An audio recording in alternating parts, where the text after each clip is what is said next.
She was one of these, she was always doing something. She would come racing into the house and she'd say, Mother, get dressed, we're going to go here. I wouldn't even know where we were going, but she'd take me along. And the city had a trip, the CERC had a trip going to Canada, to Winnipeg, for a weekend. I didn't even know what they were having, but she found out about it, so she said, well, we're going to go to that. So we went to Canada and had a really good time. Her mom went along with what was Nicole's friend's name? Jennifer.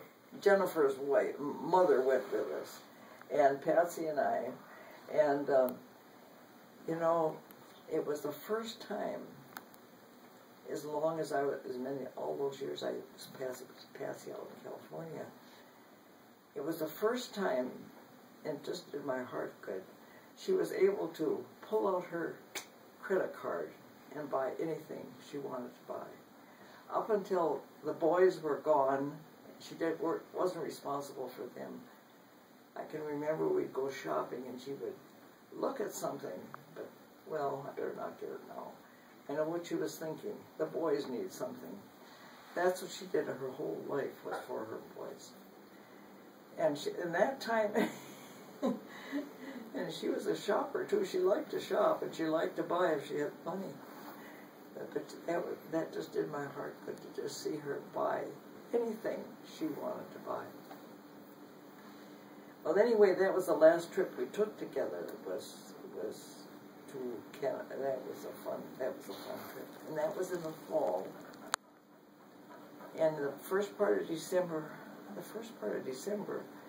she decided she wanted to go back to California and spend Christmas with her boys. So she was going to drive to Minneapolis in her car, and this friend of hers was going to meet her. He was coming from California, and he helped her drive back to California. And she was going to stay out there for a couple of months before she came back. I don't remember if I was going to go out then afterwards or not. I can't remember just how that went. But anyway, that's what happened. She took her little car, and that morning that she left, it was sort of a, I don't remember that there was any ice around here, but it was not a very nice day. And I said, oh, why don't you wait a little bit? It isn't a very nice day to drive. And she said, well, this friend of hers was coming in on the plane in Minneapolis to meet her, and at the time she was going to get there. She was going to go to her girlfriend's house there. I got to meet him, you know, because there's no way for me to get in touch with him. He's on the plane, you know, right now. So she left, and oh dear.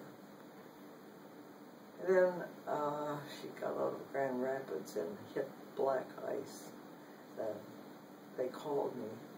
Luckily, I don't know how this ever happened either.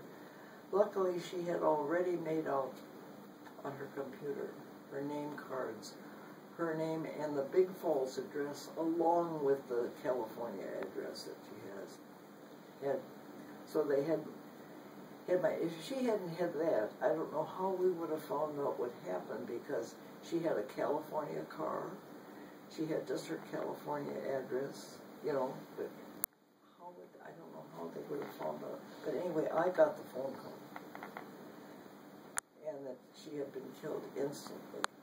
And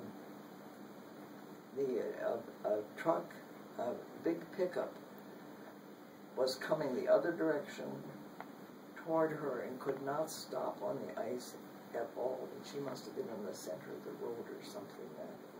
Nobody knows just exactly what happened, but her car was totaled.